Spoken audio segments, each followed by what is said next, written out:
कंचन के बेटे ऋषि की शादी कहीं नहीं हो रही थी। एक तो ऋषि मोटा, ऊपर से कमाई भी कोई खास नहीं। लेकिन कंचन को तो शौक था मॉडर्न बहू लाने का, और उसे एक दिन ऐसी लड़की मिल भी जाती है। हमें तो आपका ऋषि बहुत पसंद है, लेकिन मैं आपको साफ साफ बता देती हूँ, मेरी बेटी के शौक थोड़े से अलग है बहन जी। अरे बहन, हमें सब पसंद है। आपकी प्रियंका जैसी लड़की की तलाश मुझे कब से थी। जींस पहनकर अंग्रेजी में गिटर पिटर बोला करे। अरे बहन जरा सुन तो लो, मेरी बेटी के शौक क्या क्या है। अरे नहीं नहीं बहन, बस लड़की को देख लिया तो सब कुछ देख लिया। आप ना शादी की तैयारी करो, और वो जरा सामान की लिस्ट भी दी है ना मैंने। हाँ बहन जी, सारा सामान शादी से एक दिन पहले ही आपके दरवाजे आ जाएगा। मजा आ गया, मजा आ गया। अब तो बस आप शादी की तैयारी करो। प्रियंका के माता पिता के जाने के बाद कंचन का पति उससे कहता है, अरे भाग्यवान, तुम तो कुछ ज्यादा ही जल्दी दिखा रही थी शादी की। अरे बोलने तो देती, लड़की की माँ क्या बोलना चाह रही थी। अरे आप चुप रहिए जी, कुछ पता भी है आपको, बस मुफ्त में बोले जा रहे हैं। मेरी दोस्त शशि की बहू देखी, लंबी पतली और पढ़ी लिखी, हजारों में कमाई और संस्कारी भी। अरे पर जब वो मेरी बहू देखेगी तो जल भुन जाएगी। लेकिन तुम तो शादी ऋषि के लिए कर रही हो ना, या शशि के लिए? तुम्हारा लड़का कुछ कमाता भी नहीं है, और शरीर भी भगवान की दुआ से फूलता ही जा रहा है। फिर बोले आप हैं? फिर बोले आप? मैंने कहा ना, प्रियंका जैसी जींस पहनकर अंग्रेजी झाड़ने वाली बहू किस्मत वालों को ही मिलती है। चुप रहिए आप। पति के लाख कहने पर भी कंचन ऋषि की शादी प्रियंका से करवा देती है। लेकिन प्रियंका जैसे ही घर में आती है, वैसे ही जोर जोर से चिल्लाकर नाचने लगती है। आज मेरे यार की शादी है, आज मेरे यार की शादी है। अरे नाचो मां नाचो। आज मेरे यार की शादी है। कंचन, उसका पति और ऋषि ये देखकर हैरान रह जाते हैं।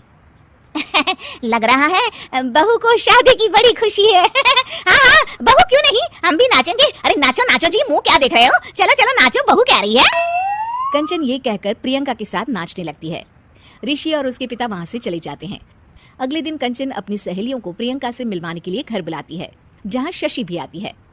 अरे शशि, कैसी हो? मैं ना तुम्हें प्रियंका से मिलवाती हूँ। अरे सच में बहुत ही एडवांस सोच की लड़की है। कितने मॉडर्न ख्यालात है उसके, पता है तुम्हें?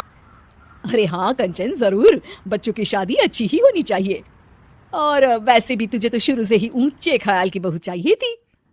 तभी कंचन की सहेली कहती है, अरे कंचन बुलाओ ना प्रियंका को, हम भी मिल ले।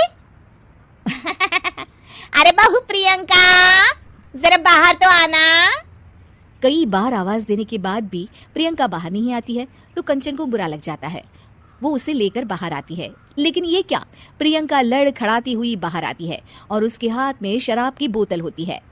हालांकि शराब पीना स्वास्थ्य के लिए हानिकारक होता है और ये हमारी किडनी के लिए बहुत ही खतरनाक है, लेकिन कंचन की बहू प्रियंका पूरे नशे में होती है। अरे इतने सारे लोग। ये कहकर वो शशि के पास जाती है। आंटी जी, पत्ते खेलेंगी, पत्ते। अरे दूर हो, दूर हो, तुम्हारे मुंह से तो शराब की बदबू आ रही है। अरे कंचन, माना तुम्हें मॉडर्न बहू चाहिए, लेकिन आधुनिकता का मतलब ये तो नहीं ना। बुरा ना मानना कंचन, तुम्हें पता था कि तुम्हारे बेटे की कमाई और शरीर दोनों ही ठीक नहीं है, तो तुम्हें उसी हिसाब की लड़की से शादी करवानी चाहिए थी। ऐसा कहकर सभी औरतें वहां से चली जाती है। तभी प्रियंका की माँ कंचन के घर आती है। अरे बहन जी, बड़ी चालाक निकली आप तो। बिना बताए अपनी पियक्कड़ बेटी मेरे लायक बेटे के गले में बांध दी। आय हाय, बड़ी आई बिना बताए। उस दिन जब मैं ये बात बता रही थी तो तुम तो सुनने को भी तैयार नहीं थी। अब भुगतो तुम। ये कहकर वो माँ से वापस चली जाती है। सबके जाने के बाद कंचन अपना सर पकड़ लेती है। हाय रे, आधुनिकता की अंधी दौड़ में मैं अपनी संस्कृति ही भूल बैठी थी। अब तो राम ही बचाए मुझे।